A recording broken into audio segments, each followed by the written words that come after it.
Hello, everybody, and welcome back to the Pizza Time Chronicles. It is time to get lost in the pizza sauce. Everybody, the energy is still going. We are bringing nothing but the best when it comes to the Pizza Time Chronicles. Ever since its return, we have been bringing people full of knowledge, people who love pizza, people who just love being on TV, and who better to bring onto the show than Bruce Serbin. How are you doing, Bruce? I'm doing great, Gio. Thanks for having me. And I got to tell you, I have never been interviewed in all my years, done a lot of interviews, never anyone dressed up as a piece of pizza. This is a first. Yes, Bruce, I just knew it was time for you to get lost in the sauce. That's why I wanted you on this show. Everybody, if you don't know who Bruce is the CEO of Serbin Media. There's a lot of see, this is what happened when I reached out to Bruce. He sent me his bio and he said select what you want because people are going to fall asleep reading my bio, and I said no, I could barely fill a Word document with my bio. I'm trying to figure out what I've done in my 23 years, and Bruce just has accomplishment after accomplishment after accomplishment, and I'm going to be mentioning that. But Bruce, let people know who you are.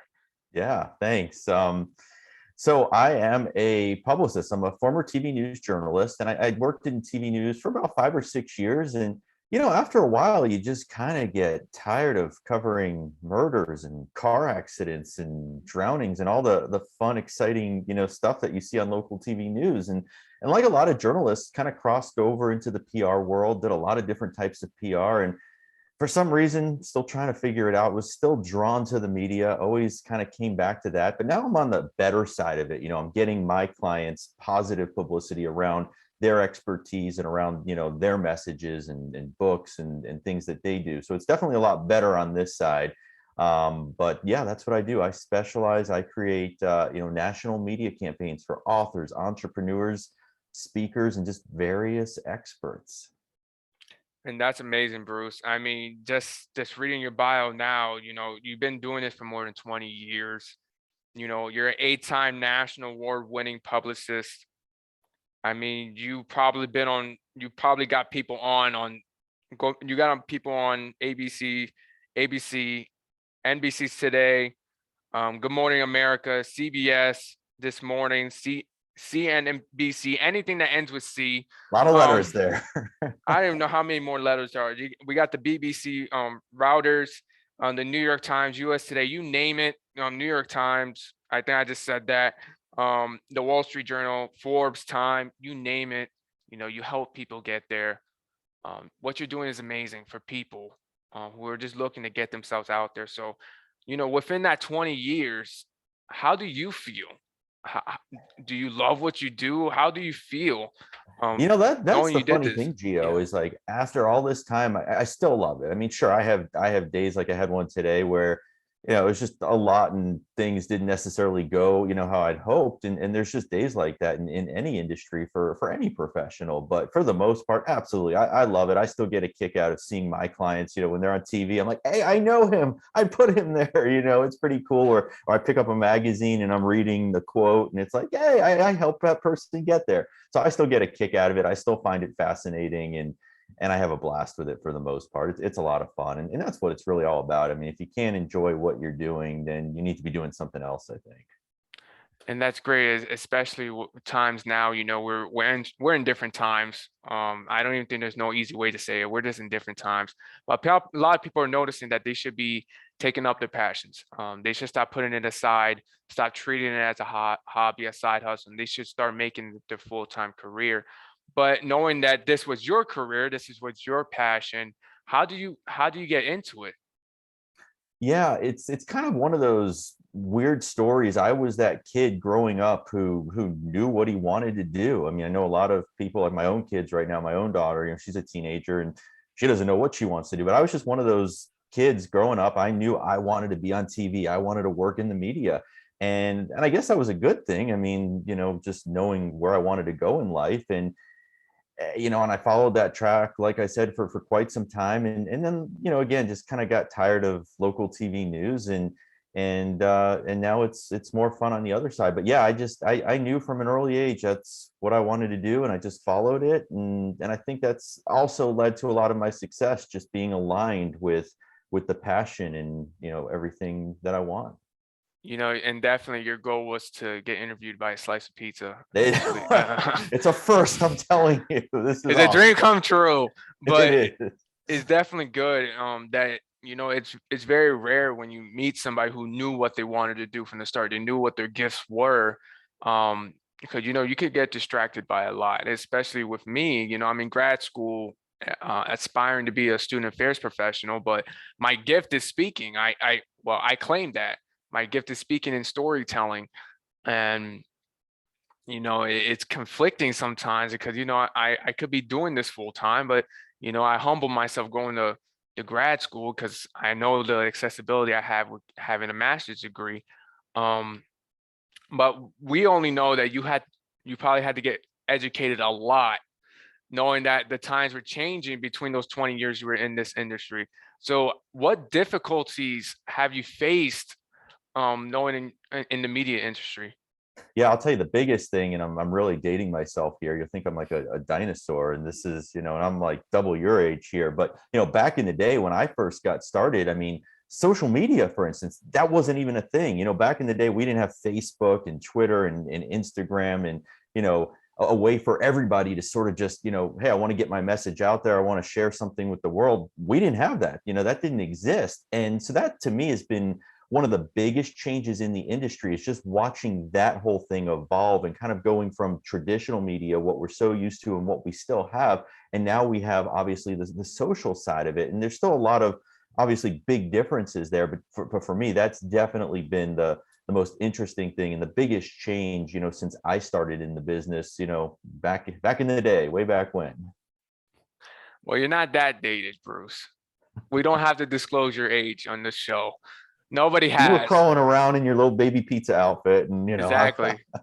That's how it all started. It was just me, the crib, a pizza hoodie, and pack of Oreos. That's all it was. And then can't forget the Oreos, right? And then one day I figured out a laptop and Zoom. But Bruce, I have to say, you probably experienced a lot in the 20 years. What will you say is one of your most favorite moments in this career?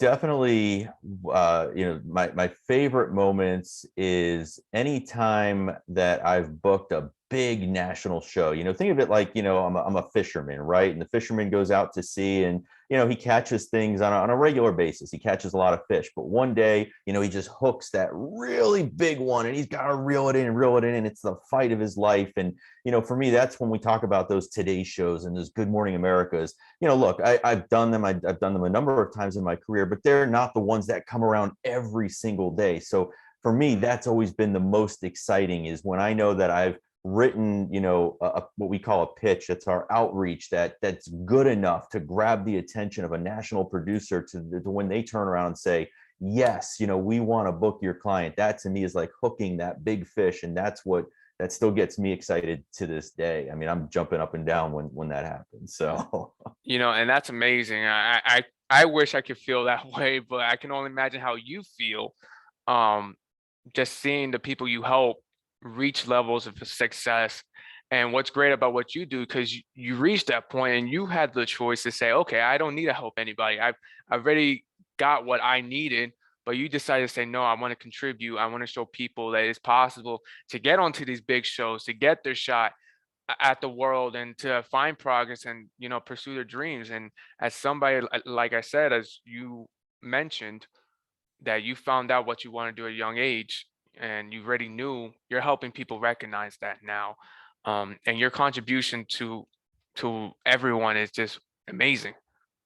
Oh, thanks. I appreciate hearing that. And for me, I mean, I just, that's a big part of it. Obviously, look, I do this for a living. It's my business, but I could, I love sitting and talking about this stuff, and just, love when people just want to pick my brain, and love, helping them out and trying to give them some somewhat free advice. Obviously can't go out of business, but giving them some tips and tidbits on how to do it. I love that. I could talk about that all day long. And if I could pick your brain, right now. I'm probably a lot of people are wondering, how do you get on a TV show like Good Morning America and other big names like that in media? How do you do it?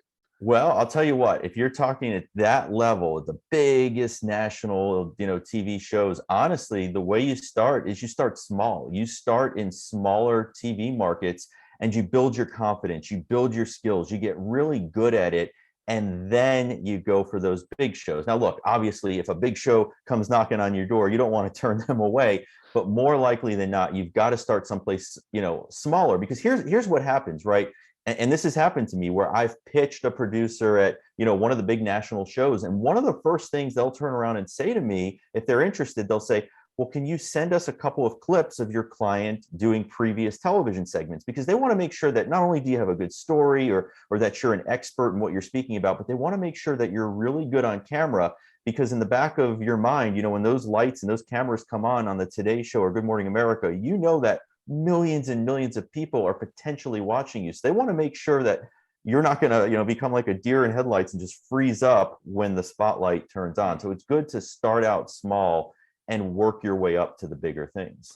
Exactly. I think a lot of people overlook local radio stations, local TV stations. They don't think it's big enough. They think they're just being viewed by people who are surrounded by them, who live with them. And I know when I had the chance to get on local TV and local radio, I was ecstatic. I was like, wow, people are actually going to hear my voice and get to know who I am.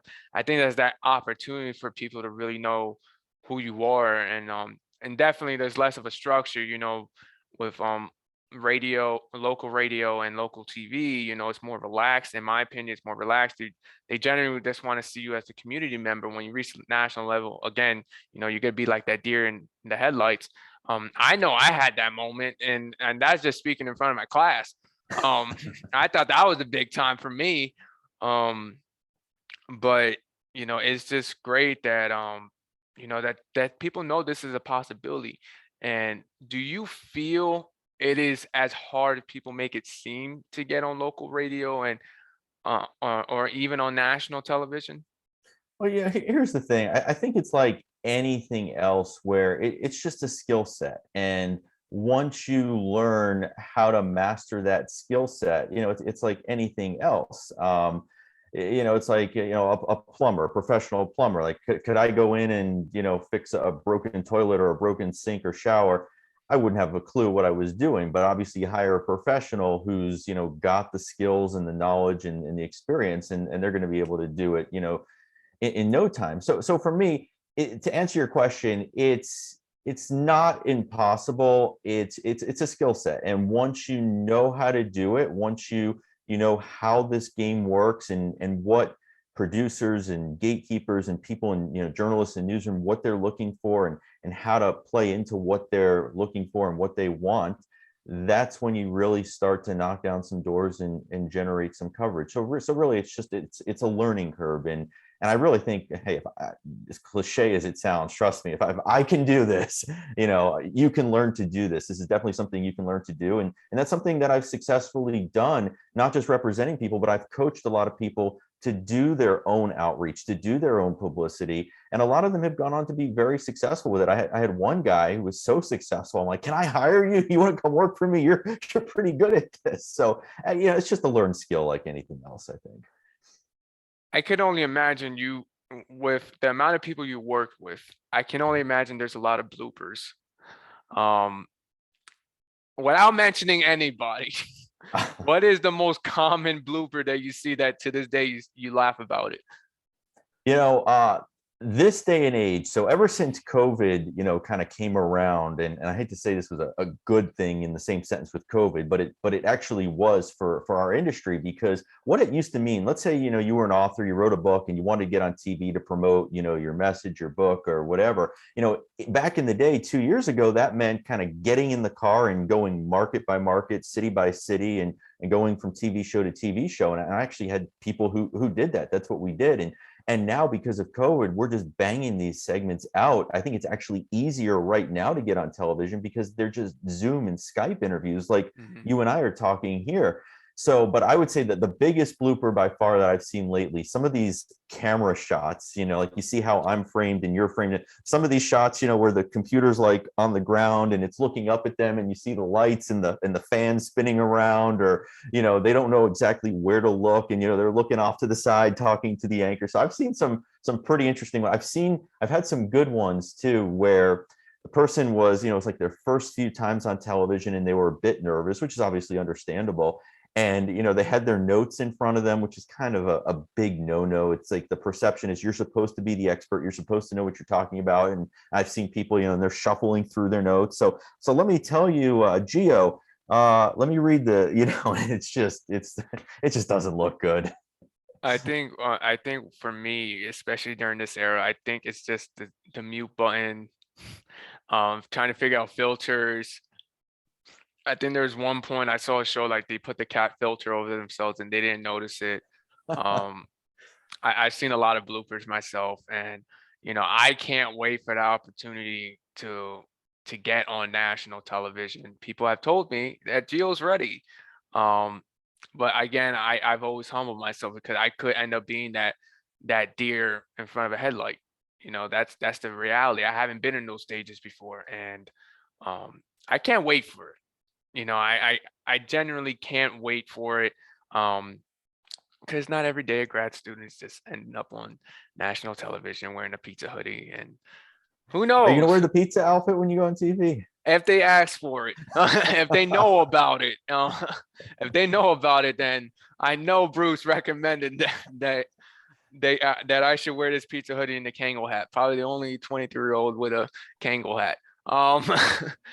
But Bruce, as we're closing up the show soon, what message you have for anyone that's looking to get into your field, or anyone that's just overall just looking for the next big shot?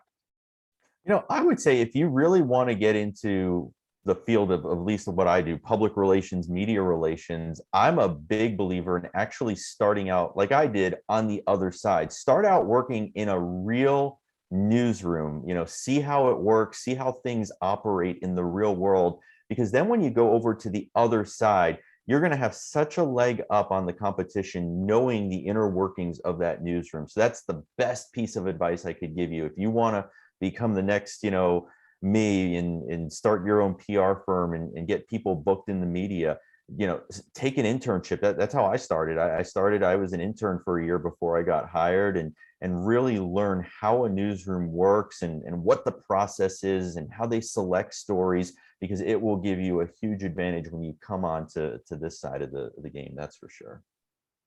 Amazing. And Bruce, I just have one more question. As you already know what this show is about, it's not about Oreos. Maybe that one day will come. We can't sponsor them here, fortunately. Maybe if you're watching, you better know who I am. Check out my last post on my personal page.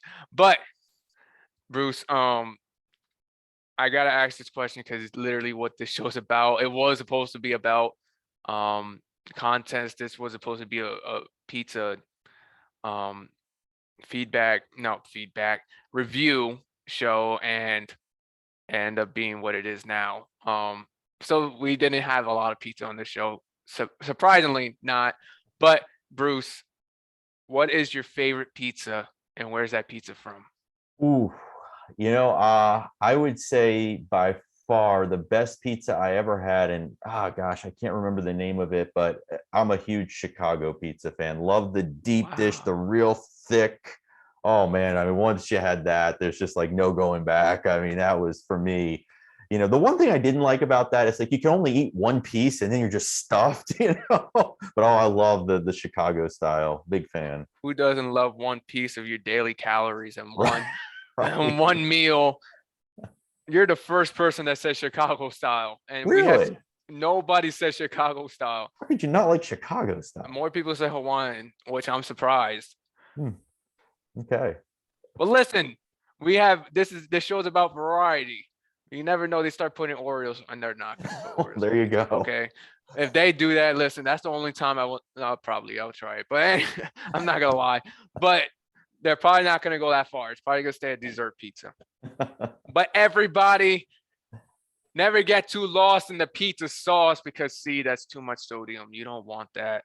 You don't want that. Everybody, we got way more great guests coming onto the show like Bruce. We're only getting started. We're recording this right now in January, and this is the longest January of all time. I literally thought it was February today. It's still not February, but everybody, we still got great guests coming onto the show. There's still a lot more to see.